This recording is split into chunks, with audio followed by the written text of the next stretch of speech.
Kâle rabbis sicnu ahabbu ileyye mimma yed'ûneni ileyh.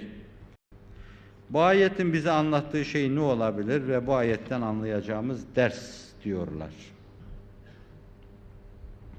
Evvela Allah bu ayeti Seyyidina Hazreti Yusuf'un iffet abidesi, namus abidesi, irade abidesi Hazreti Yusuf Aleyhisselam'ın sözünü Kur'anlaştırıyor.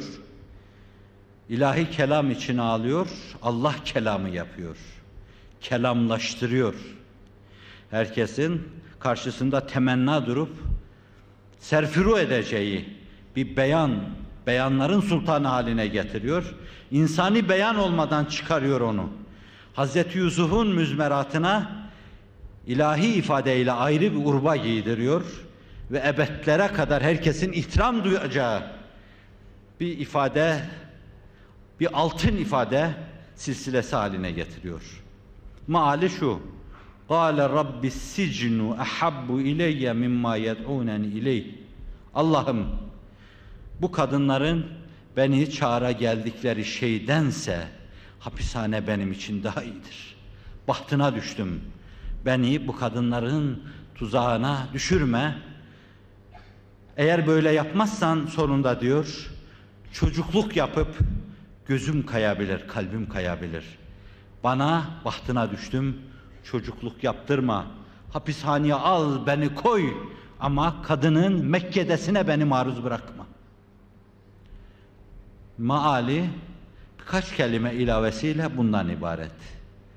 Kadınlar Hazreti Yusuf Aleyhisselam'dan isteği oluyor. Batılı tasvir edip safi zihinleri idlal etmeyelim. Esas en çok isteği olan Zeliha'dır. Halk arasında Galati meşhur olarak Züleyha ile meşhur. Fakat zannediyorum hangi kadın Seyyidina Hazreti Yusuf'la tanışırsa maddi güzelliği, melahati ve çiyesinin yanı başında iç aleminin dışı akseden güzellikleri, Allah'la irtibatlı bulunmanın güzellik haline gelip dışa akseden yanı, uhrevi alemlere ait güzellikleri, nazarı daima matmai ilahi nazar olması itibariyle, kesbettiği güzelliği itibariyle daha bir başka cazipti. Onun için kim görseydi vurulurdu. Vaka bir gün Ayşe validemiz Efendimiz için şöyle diyecektir bu meseleyi düşününce: فَلَوْ سَمِعُوا فِي مِصْرَ اَوْسَافَ خَدِّهِ لَمَا بَذَلُوا فِي سَوْمِ يُوسُفَ مِنْ نَقْدِي لَوَاحِ زَلَيْخَ لَوْ رَأَيْنَ جَبِينَهِ لَآثَرْنَ فِي الْقَطْعِ الْقُلُوبَ عَلَى الْاَيْدِي. Eğer Mısır'da Zeleyha'nın etrafında toplanan kadınlar Yusuf'u gördükleri zaman ellerindeki bıçakları burunlarına, dudaklarına, parmaklarına götüren kadınlar benim Efendimin cemalini, Hz. Muhammed'in gerçek cemalini görselerdi, hançerleri ellerine değil, sinelerine saplayacaklardı der. Ve gerçekten Hz. Muhammed'e ait, Cenab-ı Hakk'ın cemale ait bütün esma ve sıfatının noktayı mihrakiyesi olan ve ancak ferasetli bakışların sezebileceği, mutlak güzelliğin, mutlak güzelleştirdiği o cemali ba kemali müşahede etselerdi, edebilselerdi, etseydik, edebilseydik, güzellikler karşısında başı dönmenin neticesinde parmaklara götürülen hançerler sinelere saplanacaktı. Ve Yusuf öyle bir güzellik abidesidir. Bir zayıf hadiste buyurur ki, Sultanlar Sultanı, o güzeldi fakat ben şirinim der. Ne kamilsin sen, ne mütevazisin sen, ne mahviyet insanısın sen. Evet, işte bu Yusuf. Buna vurulanlar, ona tutulanlar, çocukluğundan delikanlılığına kadar, fakat iffetinden zerre kadar taviz vermemiş. Ve bir gün orada babası, kardeşleri, oymağı, iffeti, namusu, her şeyi, korkunç bir iftira, alternatifi de orada bir kadının davetine icabet etmek. İflahını keseriz senin, damarlarını keseriz, toplum içine çıkamazsın. İşin bir yanı bu, bu işin alternatifi de şu: bir kadının davetine icabet edeceksin. Bundan tek ses yükselir. Maazallah. Maazallah. Auzubillah demektir bu. Ben Allah'a sığınırım. İnnehu Rabbi ahsene mesvay. Ne demek o? O bana baktı, gördü, etti, yedirdi, içirdi. Hanesindeyim. Hanesini bana emanet etti. Ne demek hanesini bana emanet eden birine ihanet etmek? O bana güvenmeseydi bu evi bana bırakmazdı. Ne demek? Bazılarına göre onu besleyen, büyüten, terbiye eden, yetiştiren Allah'tır. Fakat siyak ona çok müsait değil öyle bir yoruma. Seyyidina Hazreti Yusuf çok kadirşinastır. Ve sonra bu tekliflerin arkasının geleceğini düşünerek ellerini açtı, alnını yere koydu belki, Allah'a teveccüh etti. Ey Allah'ım dedi, bu davettense hapishane benim için daha iyidir. Beni hapishaneye al, fakat böyle davetler tekerrür etmesin, bahtına düştüm dedi. وَاِلَّا تَصْرِفْ عَنِّ كَيْدَهُنْ Onların keydini, mekrini, hilesini benden çevir. وَاِلَّا تَصْرِفْ عَنِّ كَيْدَهُنْ أَصْبُ اِلَيْهِنْ وَاَكُمْ مِنَ الْجَاهِلِينَ Cahil değilim ama çocukluk yapar, cahiller içine karışmış olurum. Fetha abdesti. Evet, arkadaşımız diyor ki, bundan bize düşen nedir? وَرَاوَدَتُ الَّتِي هُوَ ف۪ي بَيْتِهَا Yusuf'un iffetine aykırıyor. Bir kadın ondan kam almak istedi. Bu o kadın ki, o delikanlı onun evindeydi diyor. Evinde olan güzellik abidesi o delikanlıdan kam almak istedi. Kur'an'ın beyanı içinde, şu belaat nüktesi içinde, kadının evindesiniz. Kilidi, anahtarı elinde olan bir kadının evindesiniz. Onunla beraber aynı kubbe altında yatıp kalkıyorsunuz. Beyi gidiyor ve siz onunla baş başa kalıyorsunuz. Şeytan o ateşten, o melundan gergefini durmadan örüyor. Ve atkılardan birinin ucunu sizin beyninize atmış, orada şehvet adına ayakta duran guddelerden birine bağlamış. Geliyor, gidiyor en fettan bir kadın. Ümmetim için en çok korktuğum şey kadın fitnesidir dediğim. Kadın ve Seyyidina Hazreti Yusuf kanının şehavani hislerle aktığı bir dönemde o hanede çağın büyük insanı gibi Tahir Paşa'nın evinde 6 ay kalıyor da 2 kızı diyor tefrik edemedim ben onlar. Hangisi büyüğü hangisi küçüğü. Yanıma ara sıra gelip gidiyorlardı. Boğaz'dan hoca arkadaşları birkaç defa kayıkla yolculuk yaptırtıyorlar. Eski Boğaz alemleri çok meşhurdur. Gözünün kapağını kaldırıp bakmadığını görünce bir gün soruyorlar. İlmin ve karını koruyorum diyor. Ağzın şeker şerbet yesin. Çağın Yusuf'u. Göz kapağını kaldırıp bakmamış. Bir sözü maazallah, diğer sözü Rabbis sicnu ahabbu ileyye mimma yed'uneni ileyh ve illa tasrif anni keydehun asbu ileyhin ve akum minel cahilin. Ben cahil değilim, beni cahillerin düştüğü çukura düşürme Allah'ım. Gençliğimizi cahillerin düştüğü çukura düşürme Allah'ım. Senin yolunun delileri, rehi sevdanın mecnunları, sana gönül vermiş, gönlünün kapılarını ardına kadar senin için açmış. Bu gönül kapılarından içeriye yalancı ve ham hayallerin girmesine meydan verme Allah'ım. Bizim bundan alacağımız şey nedir? Ahir zaman fitnesi hep bunları kullandı. Çoklarını bunlarla gemledi, bunlarla yemledi, bunlarla istismar, alet avına çekti. Ve dolayısıyla ruh dünyamızda ciddi tahribat yaptı. Muhakememize tesir etti, ruhi dengelerimiz bozuldu. Bunalımları takip etmeye başladı ve bizden daha çok da Batı'da. O kadar çok akıl hastası var ki 77 yıllarında Almanya'ya gittiğimde orada birisi anlatmıştı. Devlet bütçesi kadar dengesi bozulan insanları tedavi için para ayırıyorlar demişti. Demek ki 1-2 milyon insanın tedavisi bahis mevzu. Ve bu mevzuda İslam dünyası geriden geliyor. Sondan bir, ikinci, üçüncü, dördüncü Türkiye'de bu aralarda yerini alan ülkelerden birisi. İşin enteresan yanı Suudi Arabistan başta geliyor. Bunun kadın fitnesinin Asya Meryem gibi sultana benzeyen kadınlarımızı, hemşirelerimizi istisna ederim. Çocukluk arkadaşım bir saz şairi vardır, onun sözüyle diyeyim. Reyhani duymuşsunuzdur. Saz şairi ama 5 vakit namaz kılar. Milli cepheyi, milli düşünceyi temsil eder. Benim çocukluk arkadaşımdır. O zamandan beri saz çalardı ama Allah derdi. Bilmiyorum yanar mıydı, yanmaz mıydı ama içim yanıyor derdi Allah aşkıyla. Kadınları taşladığı bir yerde der ki şöyle der. Duyarsa kadınlar, son 2 mısra aklıma geldi. Duyarsa kadınlar taşlarlar seni. Kimisi bilir dini imanı, Asya Meryem gibi sultana benzer. Redif benzer. Asya Meryem gibi sultana benzer.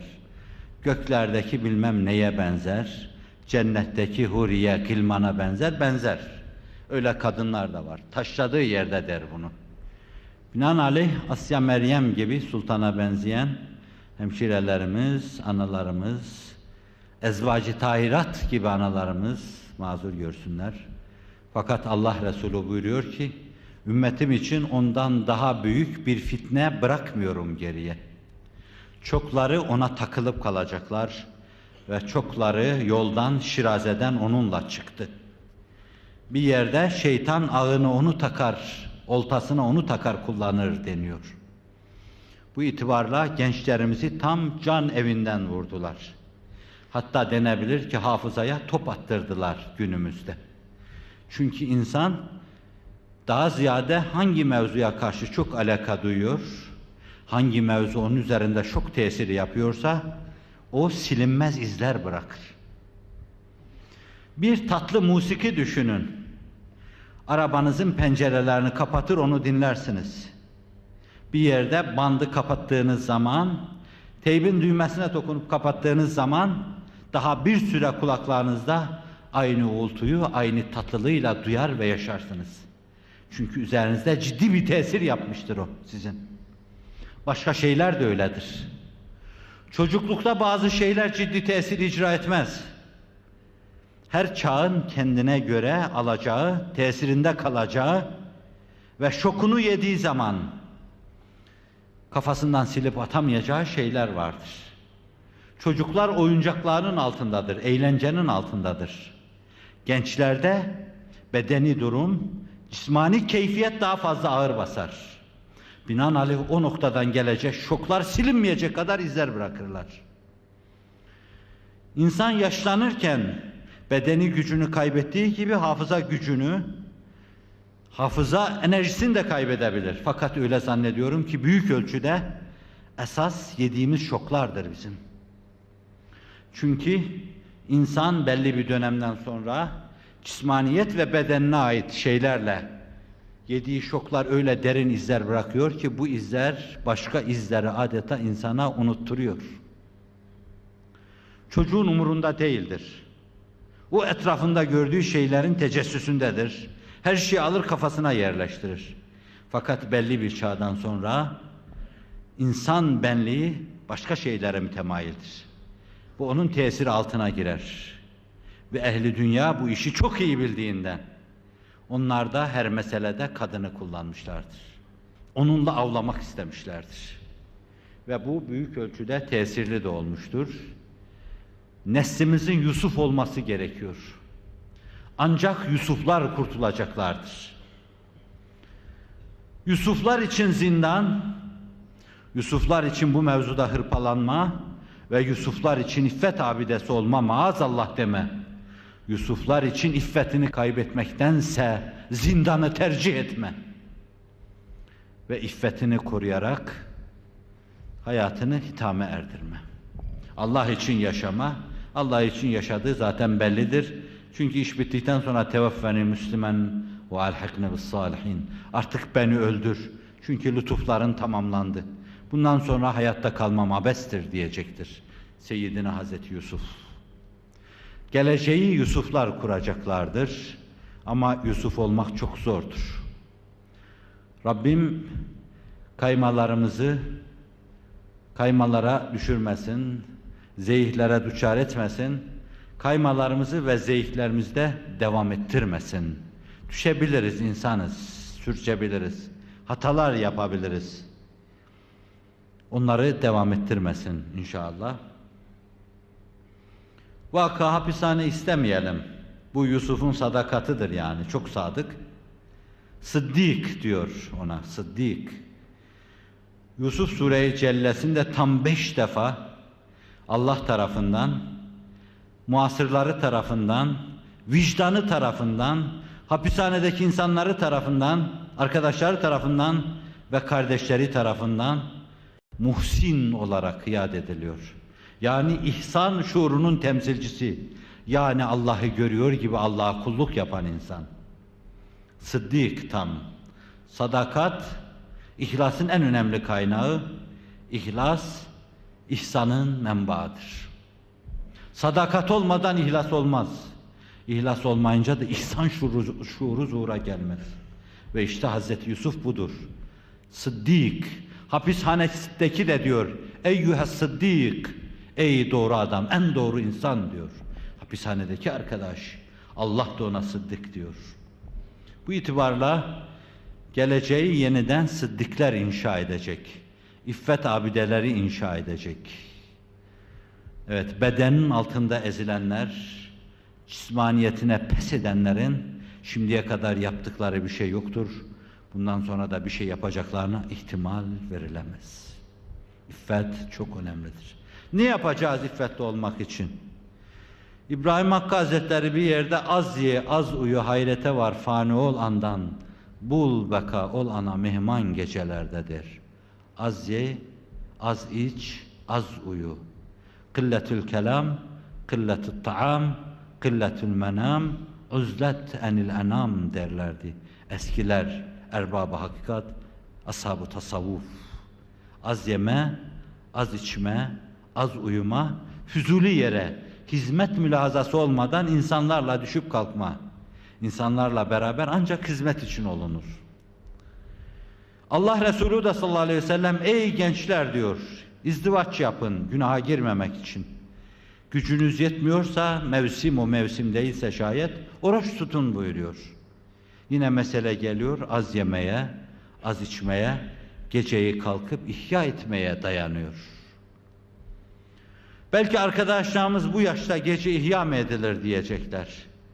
Geceyi ihya etmeden berzah azabından kurtulmak, gençlik berzahından kurtulmak mümkün değil. Gençlikte insanlar berzah yaşarlar. Ya gözlerini açacak, hakiki hayata uyanacak. Ya ölecek, kendini salıverirse ölür. Fakat tetikte olursa Allah'ın inayet ve keremiyle gerçek aleme uyanır. Fakat genelde gençler hep berzah vadilerinde dolaşırlar. Her şey olmaya müsait fakat henüz hiçbir şey değil. O azaptan kurtulmanın yolu da geceyi ihya etmektir. Ama Kur'an'ın ifadesiyle فَقَلِيلٌ مِنْ عِبَادِيَ الشَّكُورِ Gecelerde kalkıp diz çöken, kemerbeste ubudiyet içinde Allah karşısında gerilen kul sayısı ne kadar da az. Şükredenler ne kadar da az. Keşke bir zümre bu işte öncü olsa, ibadet-ü taatta, evrad-ü eskarda, inlemede, sızlamada, sinesini yakmada, Allah'a teveccühte de rehber olabilseler. Önemlidir. Rabbi sicnu ahabbu ileyye mimma yed'uneni ileyh ve illa tasrif anni keydehun asu ileyhin ve akum minel cahilin. Yoksa arkadan bir korkunç nisyan geliyor. Zannediyorum bedeni duygu ve düşünce, cismani duygu ve düşünce üst üste üzerimizdeki şoklarıyla bir gün kafalarımızın içine hiçbir şey girmeyecek. Mesela isterseniz bir deneyin. Dua mecmuasında sabah akşam duaları hepsi 5-6 sayfa yapar. Hafızası kuvvetli bir insanın en çok 2 günde hepsini ezberleyeceği şeydir bunun. İsterseniz bir deneme yapın, ezberlemeye azmedin. Hem kendinizi görün, hem de çevrenizdeki insanların durumunu görün. Hafızalarımız ne kadar bizim yanımızda, ne kadar bedenin ve cismaniyetin altında anlayacaksınız. Kastamonu layıkalarında sahibi zaman da diyor ki, ahir zamanda Kur'an hafızalardan silinecek, manası şudur. İşte bu değişik şoklarla hafıza öyle top atacak ki, ona hiçbir şeyi ezberletmek mümkün olmayacak. Yaşasın bilgisayarlar, kompütürler. Her şeyi onlara programlayacak. 3 kere 3 kaç ediyordu, hele bir düğmesine basalım diyecek. Onu orada görmeye çalışacağız. Babamızın ismini, annemizin ismini, çocuklarımızın adını, mektepteki talebelerin isimlerini filan ve bunları hani eskiden başka türlü halletmeye çalıştığımız bu şeyleri kompütür basamaklarıyla halletmeye çalışacağız. Evet, imdada yetişiyor kompütür ama tabi onun da hafızaya ayrı bir top attırma yanı var. Bakalım halimiz nice olacak. Cenab-ı Hak bizi bize bırakmasın. Ya hafiyel altaf neccina mimma nekhaf. Ve zannediyorum yine orada o Kastamonu layıkalarında bu mevzuyla alakalı İmam Şafii'nin bir sözünü naklediyor. Veki'ye şikayet ediyor. Şekevtu su'e hafzi ila vaki'in feerşedeni ila terkil maasi fekale innel ilme nurun ve nurullahi la yuhda lil asi diyor. İmam Şafii hocası olan Veki ki Ebu Hanife'nin talebesidir. Hadisin hafızlarındandır. Veki bin Cerrah. Hocama diyor, hafızamın top attığını şikayet ettim. Suyu hıfzımı şikayet ettim. Bana dedi ki masiyeti terk et, gel günahlara girme. Fekale innel ilme nurun dedi, ilim Allah'ın ilim sıfatından gelmiş bir nurdur. Allah'tan gelen bir ışıktır. Ve Allah'tan gelen bu ışık asi dimalarda, asi gönüllerde otağını kurup aram eylemez. Eğer ilmin sadrında, sinende otağı kurup yerleşmesini istiyorsan, gel etme eyleme, şu masiyeti terk eyle. Dedi diyor. Bu itibarla masiyet, günahlara girme günümüzün nesilleri için çok önemlidir. Eskiye göre şanslı yanlarımız var çünkü vahalar var ve nur efşan arkadaşlarımız onların içli sözleri, bize tesir eden sözleri ama bununla beraber tabii sokakta çok insafsız, çok müthiş. Allah arkadaşlarımızın yardımcısı olsun, bizim de yardımcımız olsun.